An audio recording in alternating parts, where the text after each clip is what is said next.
Mga master, okay lang bang? Huwag niyong skip ang mga ads sa aking mga video kung okay lang mga master. Salamat sa solid na suporta po. Yon, what's up mga masters? Nandito na naman tayo sa panibagong araw, panibagong kabanata na naman ang pagsasama-samahan natin ngayon guys.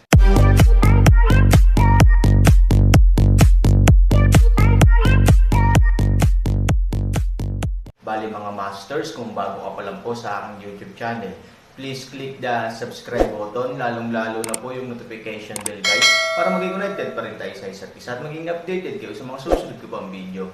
Bali mga masters, bago natin umpisahan ng kwento ay mag-shoutout po muna tayo para sa mga solid nating tagapakinig. Shoutout kay Norlisa Sugay, shoutout kay Cheska Managaysay, shoutout kay Marcos Evangelista, shoutout kay Filiones Nelson. Yun na nga mga masters, no? Bali hindi na ito patagalin. In 3, 2, 1, let's go! Mga masters, 3 video po araw-araw ang i-upload natin. Ang bagong yugto ni Daryl sa storytelling channel sa YouTube mapapakinggan. Sa loob ng palasyo ng mga elf. Sa hapagkainan may dalawang figure ang nag-uusap sa harap ng lamesa. Si Master Ken at Sophie. Habang nag-uusap ang dalawa, may isang tanong si Sophie na nakabigla kay Master Ken, ngunit hindi agad tumugon si Master Ken sa tanong ni Sophie kaya inulit ito ni Sophie. Master Ken, okay ka lang ba? Bakit hindi nga kayo nagkagusto sa aking lola, lalo na't sinasabi nyo na gandang-ganda kayo sa kanya? Tanong ni Sophie nang may kuryosidad. Nang marinig ulit ni Master Ken ang tanong ni Sophie, agad itong napakamot ng kanyang ulo at sinabi, total dalawa lang naman tayong nandito. May sasabihin ako sa'yo, ngunit ay pangako mo lang na wala kang pagsasabihan nito. Sasabihin ko ang bagay na ito dahil matagal na panahon na ang lumipas. Sabi ni Master Ken kay Sophie. Ngumiti si Sophie at sinabi, makakaasa ka Master Ken, walang sino man ang makakaalam nito. Maya-maya nagsalita na si Master Ken. Nung kami ay bata pa ng iyong lola, madalas na talaga kami magkasama. Habang nagkakaedad kami, napapansin ko na ang kagandahan ni matandang Los. Nagsumpaan kaming dalawa, na lagi kaming magkasama. At kung kami ay dumating na sa tamang edad, kaming dalawa ng iyong lola ay magiging magnobyo at magnobya kami. Aminin ko, gustong-gusto ko ang iyong lola. Walang oras na gusto ko siyang makita, na para bang handa ako mapag-alitan, para lamang makita si matandang Los. Ganon din ang iyong lola. Tumatakas kami at pumupunta kami sa isang lawa na may waterfalls. Napakaganda ng lugar na iyon at dyan kami nag-uubos ng oras ng iyong lola. Sa lugar na iyon, nagsumpaan kami ni matandang Los, na walang tatanggap ng ibang elf sa aming buhay. Dapat kami lang ang magkatuluyan. Oo, ang waterfalls na tinutukoy ni Master Ken, ang waterfalls na gustong-gusto din puntahan ni Daryl. Ang waterfalls na iyon ay nakita ni Daryl nang siya ay bago pa lang sa lugar ng mga elf at doon pinili ni Daryl na maglinang ng kanyang kasanayan dahil sa lugar na iyon, ay sobrang tahimik at mapayapa. Nadala na din ni Daryl si Yui roon at doon sila unang naghalikan, at doon nagtapat si Yui ng nararamdaman niya para kay Daryl. Para kay Yui at Daryl ay napaka-importante sa kanila ang lugar na iyon tulad nila Master Ken at matandang Los. Nang marinig ito ni Sophie ang kanyang buong pagkatao ay gulat na gulat.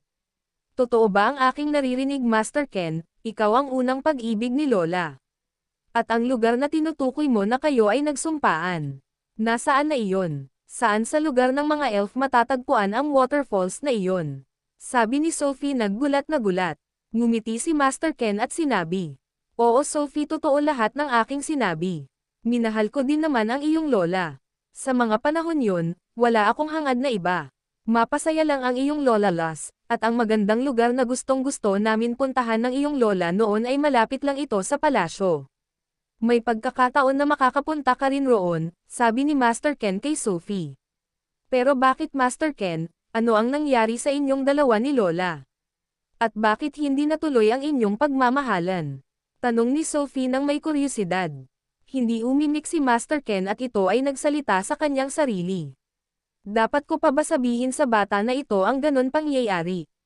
Bumalik tanaw si Master Ken sa kanyang nakaraan. Si Master Ken ay isa lamang din ampon ng mga sinaunang hari at reyna ng mga elf. Ito ang magulang ng asawa ni Master Ken. Habang nagkakaedad si Master Ken, pinasama na siya sa mga labanan na nagyayari sa iba't ibang lugar sa mundo. Dahil sa kanyang mga nasaksihan at pag-uugali ni Master Ken dati ay naging sakin sa lakas at kapangyarihan. At ang sa kanila ni Matandang Lost ay nakalimutan na ni Master Ken.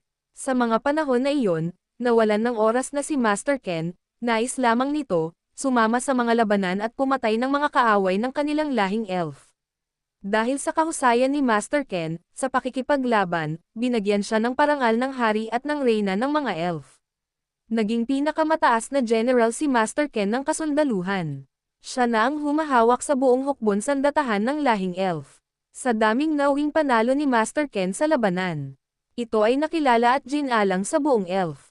Kaya ang prinsesa ng mga elf ay nagkaroon ng paghanga kay Master Ken, at ito ay nagtapat ng pag-ibig niya sa hari at reyna. Sinabi ng prinsesa ng mga elf na gusto niyang maging asawa ang magiting na general, kaya ang hari at reyna ay nagpasya na ipakasal ang nag-iisang anak nila kay Master Ken. Ito ang prinsesa ng mga elf, ang ina ni Lin. Nang magpasya na ang mga hari at reyna ng mga elf na ikakasal siya sa prinsesa, nais sana tumutol ni Master Ken, dahil iniisip niya peren ang kanyang pagmamahal kay Matandang Lost. Kapag kumalat ang balita sa buong lugar ng mga elf, alam ni Master Ken na lubos na masasaktan si Matandang Lost. Ngunit wala na itong nagawa. Dahil ang hari at reyna ng mga elf ang nagpasya. Sinabi ng hari kay Master Ken, na kung papakasalan niya ang anak nila babae, balang araw ang buong lahing elf ay kanyang pamumunuan. Dahil din sa pagkasakim ni Master Ken noon sa kapangyarihan, ito ay pumayag na, nagkaroon ng kasunduan si Master Ken at ang hari at reyna ng mga elf. Kumalat ang balita sa buong lugar ng mga elf, na ikakasal ang prinsesa kay Master Ken. Nang nalaman ito ni Matandang Lost na ikakasal na si Master Ken sa prinsesa ng mga elf, ito ay labis na nasaktan. Gumuho ang mundo ni Matandang Lost sa kanyang nalaman. At nagpasya na itong hindi na umibig kahit kailan. Nag-focus na lang si Matandang Lost na gumawa ng mga elixir at mga gamot kasama ang ibang mga elf. Dati ang mga mangkukulam na elf at ang ibang lahing elf ay nagsasama gumawa ng mga gamot at elixir. At sobrang nasaktan si Matandang Lost. Sa tagal ng panahon, hindi nagkaroon ng kahit anong galit sa puso ni Matandang Lost para kay Master Ken, dahil nauunawaan niya ang kanilang sitwasyon. Lalo na naging kilala si Master Ken sa buong lahing elf, sa pagiging matapang, at malakas na general. Tuluyan nang kinasal si Master Ken sa prinsesa ng mga elf. At ito ay napaibig na din sa prinsesa ng mga elf. Ngunit si Matandang Lost ay hindi kailanman umibig ng iba. Para sa kanya ang pagmamahal na ibinigay niya ay dapat sa iisang elf lang, ito ay si Master Ken. Lumipas ang mga panahon. Patuloy pero nakikipaglaban si Master Ken sa iba't ibang nilalang, at nagbunga ang pagmamahala nila Master Ken at ng prinsesa ng isang anak na lalaki. Habang nagkakaedad na ang anak nilang lalaki, doon sinilang si Lin. Sa pagsilang ni Lin, ang reyna at hari ay sabay na namatay. Kaya naiwan kay Master Ken ang buong pamumuno sa lahi ng mga elf, katuwan niya ang malakas at matapang na prinsesa. Sa kabilang banda, si Master Ken ay biglang naging pipi sa matagal na minuto. Alam ni Sophie na nag-iisip si Master Ken, kaya ito ay sumigaw. Master Ken, okay lang ba kayo? Ang tagal nyo naman sagutin ang aking tanong. Nagulat si Master Ken sa sigaw ni Sophie at agad itong napakamot ng ulo. Ikaw talagang bata ka. Nagulat ako sa iyong sigaw, nakangiti, sabi ni Master Ken, at nagpasya itong wag na sabihin ang dahilan kay Sophie kung bakit hindi natuloy ang pag-iibigan nila ni Matandang Lost. Sinabi ni Master Ken kay Sophie, Sophie, may mga pangyayari kasi sa buhay na dapat natin tanggapin ng buong buo. Kahit mahal na mahal namin ang isa't isa ng iyong lola, ngunit ang kapalaran namin ay taliwas sa aming sinumpaan. Hindi talaga kami magkakatuluyan. Kapalaran ang dikta sa aming dalawa ng iyong lola. Nakangiting sabi ni Master Ken kay Sophie. Nang marinig ito ni Sophie, ito ay nagsalita, ang daya nyo naman Master Ken. Pero tama nga kayo, ganun din ang madalas sinasabi ng aking lola sa akin. May kanyang-kanya tayong kapalaran, na hindi natin masasabi kung ano ang mangyayari sa buhay natin sa hinaharap. Masayang sabi ni Sophie. Samantala sa silid ni Yui, si Yui ay tapos na sa pagbabad sa malamig na tubig. Ang kanyang buong katawan ay namumula sa lamig, ang hubog ng katawan ni Yui ay sobrang ganda. Walang-wala ang katawan na tinataglay ni Sophie at Lin, kung ang katawan lang ang pag-uusapan. Nagmamadali magbihis si Yui upang tumungo na sa kubo ni Daryl.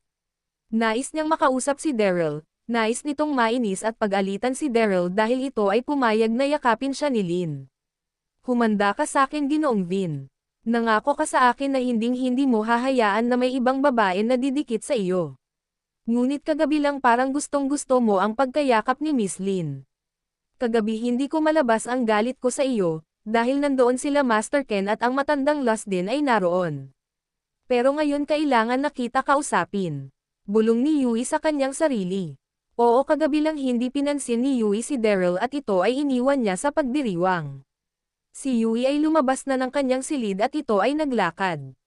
Sa paglalakad ni Yui, nakasalubong niya ang kasambahay na inutusan ni Master Ken upang gisingin sila ni Sophie. Miss Yui, gising ka na pala. Si Master Ken ay kanina pa nag-aantay sa iyo. Nandoon na din si Miss Sophie. At sa pagkakasabi sa akin ni Master Ken, may mahalaga daw siyang sasabihin sa inyong dalawa ni Sophie. Biglang napatigil si Yui sa paglalakad.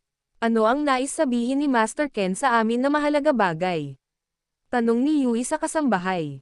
Miss Yui, hindi ito sinabi sa akin ni Master Ken, ngunit maaari na kayong magtungo roon upang makakain na ng umagan at malaman niya na din ang nais sabihin sa inyo ni Master Ken.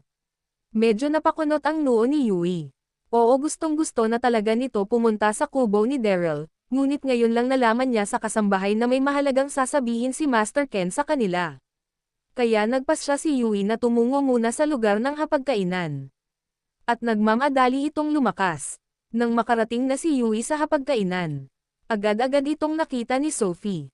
Master Ken, si Miss Yui ay nandyan na. Nakangiti sabi ni Sophie kay Master Ken. Maya-maya dumating na si Yui sa harap nila Master Ken at ito ay bumati. Magandang umaga Master Ken, at ganun din sa iyo Sophie. Kamusta naman ang naging tulog niyo? Tanong ni Yui kila Master Ken at Sophie. Ngumiti ang dalawa kay Yui at ito ay bumati din. Magandang umaga din Miss Yui, sabi ni Sophie. At ganun din si Master Ken. Magandang umaga Yui. Mukhang napasarap ang iyong tulog. Nakarami ka din ata ng ininom na alak kagabi. Sabi ni Master Ken kay Yui. Nang marinig ito ni Yui agad itong sumagot. Nagkakamali kayo Master Ken, hindi ako gaanong uminom kagabi, at maaga ako nagpasya na bumalik sa aking silid. Dahil sumama ang aking pakiramdam. Napatingin si Sophie kay Yui. May nais itong sabihin, ngunit hindi niya ito maalala. Oo, nais sana sabihin ni Sophie na kagabi, nakita nila si Lin at Daryl na nagyakapan, at ang pag-uugali ni Yui ay biglang nag-iba, dahil sa selos. Yun ang napansin ni Sophie kagabi kay Yui kaya ito ay umalis ng pagdiriwang. Nang makita ni Yui ang mukha ni Sophie na para bang may iniisip, at hindi ito nag-react sa sinabi niya kay Master Ken, na siya ay biglang sumama ang pakiramdam kaya siya ay umalis sa pagdiriwang. Oo, alam ni Yui ang pag-uugali ni Sophie, sasabihin nito ang anumang nais nitong sabihin. Agad itong ngumiti. Nalasing ka din kagabi Sophie. Kamusta naman ang iyong karanasan sa unang pagdiriwang na hinihanda ni Master Ken para sayo? Sinabi ni Yui ito upang malaman niya kung naalala pa rin ba ni Sophie ang mga nangyari kagabi, dahil ito ay lasing na lasing na. Nang marinig nito ni Sophie agad itong nagsalita. Sobrang saya Miss Yui, ngunit dahil sa aking pagkalasing, may mga bagay ako nais maisip. Nakalimutan ko ang ibang nangyari kagabi. Nang marinig ito ni Yui, agad itong natuwa. Mabuti naman baka kasama sa hindi niya naalala ang napansin niya sa akin kagabi. Dahil kami ang magkasamang dalawa. At sinabihan ko siya na wag siyang magtatangka na lumapit kay Ginoong Vin. At napansin niya din ang pagkagalit ko nung nakita ko nakahawak ang kamay ni Ginoong Vin sa baywang ni Miss Lin. Lalo na nung niyakap ni Miss Lin si Ginoong Vin. Bulong ni Yui sa kanyang sarili. Maya-maya pinatawag ni Master Ken ang mga kasambahay upang maglabas na ito ng makakain. Yun na nga mga masters, no? Bali panibagong kabanata na naman yung natapos natin ngayong gabi. Muli, maraming salamat po talaga sa walang sawang suporta po sa aking YouTube channel na talagang inaabangan nyo po ang bawat upload ko po. Bali mga masters, magkita-kita ulit po tayo bukas ng gabi at ngayon po ay magpapaalam po muna tayo. Bali mga masters, bye-bye!